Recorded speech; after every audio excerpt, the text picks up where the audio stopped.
ಎಲ್ರಿಗೂ ನಮಸ್ಕಾರ. ನಾವಿವತ್ತು ಫ್ರೆಂಡ್ಸ್ ಎಲ್ಲ ಸೇರಿಕೊಂಡು ಕಾಟೇರಮ್ಮ ಟೆಂಪಲಿಗೆ ಬಂದಿದ್ದೀವಿ. ಕಾಟೇರಮ್ಮ ಟೆಂಪಲ್ ಅದು ಎಲ್ಲರಿಗೂ ಗೊತ್ತಿರೋ ಟೆಂಪಲ್, ತುಂಬ ಫೇಮಸ್ ಆಗಿರೋ ಟೆಂಪಲ್. ಅದು ಹೊಸಕೋಟೆಯಲ್ಲಿದೆ. ನಾವು ಹಾಗೆ ಅಮ್ಮನ ದರ್ಶನ ಮಾಡಬೇಕಂತ ಲೈನಲ್ಲಿ ಹೋಗಿಬಿಟ್ಟು ಅಲ್ಲಿ ಕಾಯಿನ್ ಅಂಟಿಸೋತಿತ್ತು. ದರ್ಶನ ಆದಮೇಲೆ ನಾವು ಒಂದ್ಸಲ ಅಂದ್ಕೊಂಡಿದ್ದಾಗುತ್ತೆ ಅಂತ ಕಾಯಿನ್ ಅಂಟಿಸ್ತಿದ್ರು. ಅದಕ್ಕೆ ನಾವು ಟ್ರೈ ಮಾಡೋಣ ಅಂತ ನಾವು ಕಾಯಿನ್ ಅಂಟಿಸಿದ್ವಿ. ಆಮೇಲೆ ದೃಷ್ಟಿ ತೆಗೆಸ್ಕೊಂಡವರು ದೃಷ್ಟಿ ತೆಗೆಸ್ಕೊಂತಿದ್ರು. ನನ್ನ ಫ್ರೆಂಡು ತೆಗೆಸ್ಕೊಂಡ್ಲು. ಆಮೇಲೆ ಪ್ರಸಾದಕ್ಕಂತ ಹೋದ್ವಿ. ಪ್ರಸಾದ ಎಲ್ಲ ತಿಂದಾದ್ಮೇಲೆ ನೆಕ್ಸ್ಟ್ ಅಮ್ಮನ ಪವಾಡ ಅಲ್ಲಿ ತುಂಬ ಕೇಳಿದ್ದೀವಿ. ಏನೇನೋ ಹೇಳ್ತಿದ್ರು, ಕಾಯಿ ಕಟ್ಟೋ ಹರಕೆ ಆಗಿರ್ಬೋದು, ಬೀಗ ತಂದಾಕೋ ಹರಕೆ ಆಗಿರ್ಬೋದು, ಮತ್ತು ಅಲ್ಲಿ ಏನೇನೋ ಅಂದರೆ ಯಾವುದಾದ್ರೂ ಒಂದು ಬ್ಯಾಡ್ ಹ್ಯಾಬಿಟ್ ಬಿಟ್ಟರೆ ಏನಾದರೂ ಈ ಥರ ನಡ್ಕೊತೀವಿ ಅಂತ ಹರಕೆ ಇತ್ತು. ಮತ್ತು ಅಲ್ಲಿ ನಿಂಬೆಹಣ್ಣಿನ ಅಂದರೆ ದೃಷ್ಟಿ ತೆಗೆಸ್ಕೊಂಡ್ರೆ ಅಲ್ಲಿ ಯಾವುದಾದ್ರೂ ಕೆಟ್ಟ ದೃಷ್ಟಿ ಇದ್ದರೆ ಹೋಗುತ್ತೆ ಅಂತ ಒಂದು ನಂಬಿಕೆ ಇದೆ. ಅದಕ್ಕೆ 20 ರೂಪೀಸ್ ತೊಗೊತಾರೆ. ಅಲ್ಲಿ ನೀವು ನೋಡ್ತಿರ್ಬೋದು, ತುಂಬ ಬೀಗಗಳನ್ನ ಆಗಲಿ ಕಾಯಿಗಳನ್ನೆಲ್ಲ ಹರಕೆ ಮಾಡಿ ತುಂಬ ಕಟ್ಟಿದ್ರು. ಮತ್ತು ಇದು ತುಂಬ ದಿನಗಳ ಹಿಂದೆಯೇ ತುಂಬ ಫೇಮಸ್ ಆಗಿರೋ ಟೆಂಪಲು. ಅದಕ್ಕೆ ನಾವು ಪ್ಲ್ಯಾನ್ ಮಾಡಿಬಿಟ್ಟು ಹೋಗಿದ್ವಿ.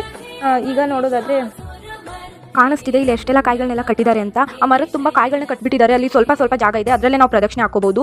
ಆಮೇಲೆ ಅಮ್ಮನ ಗುಡಿ ಇದೆ ಒಳಗಡೆ, ಗರ್ಭಗುಡಿ, ಅಲ್ಲಿ ಹೋಗಿ ದರ್ಶನ ಮಾಡ್ಕೋಬಹುದು. ಅದಾದಮೇಲೆ ಅಂದರೆ ತುಂಬ ಸ್ಟೋರಿಗಳನ್ನ ಹೇಳ್ತಾ ಇದ್ರು ಕೆಲವರು, ಈ ಥರ ನಡ್ಕೊಂಡಿದ್ದೀವಿ ಅಂತ. ಅಲ್ಲಿ ಬೆಲ್ಲದ ದೀಪಗಳನ್ನ ಹಚ್ತಾರೆ ಶ್ರೇಷ್ಠ. ಮತ್ತು ನಿಂಬೆಹಣ್ಣು ದೀಪ ಅಷ್ಟು ಕಾಣಿಸ್ಲಿಲ್ಲ, ಬಟ್ ಬೆಲ್ಲದ ದೀಪ ತುಂಬ ಕಾಣಿಸ್ತಿದ್ರು. ದೇವ್ರು ನಾನು ಹೇಳೋದೊಂದೇ, ದೇವ್ರನ್ನ ನಂಬಿ, ಆದರೆ ದೇವ್ರ ಹೆಸರಲ್ಲಿ ಏನಾದರೂ ಬಿಸ್ನೆಸ್ ಮಾಡೋಣ ದಯವಿಟ್ಟು ನಂಬೇಡಿ. ನಾವು ಈ ಟೆಂಪಲಿಗೆ ಹೋಗಿ ಖುಷಿ ಆಯಿತು. ಮತ್ತು ಈ ವಿಡಿಯೋ ನಾನು ಮಾಡಾಕ್ತಿದ್ದೀನಿ. ಏನಾದರೂ ತಪ್ಪಿದ್ರೆ, ಸಣ್ಣ ಪುಟ್ಟ ತಪ್ಪಿದ್ರೆ ಕ್ಷಮಿಸ್ಬಿಡಿ. ಮತ್ತು ಈ ವಿಡಿಯೋ ನಿಮಗೆ ಇಷ್ಟ ಆಗಿದ್ರೆ ಲೈಕ್ ಮಾಡಿ, ಶೇರ್ ಮಾಡಿ, ಕಮೆಂಟ್ ಮಾಡಿ, ಮತ್ತು ಹಾಗೆ ಸಪೋರ್ಟ್ ಮಾಡಿ. ಸಬ್ಸ್ಕ್ರೈಬ್ ಮಾಡೋದು ಮರಿಬೇಡಿ. Thank you.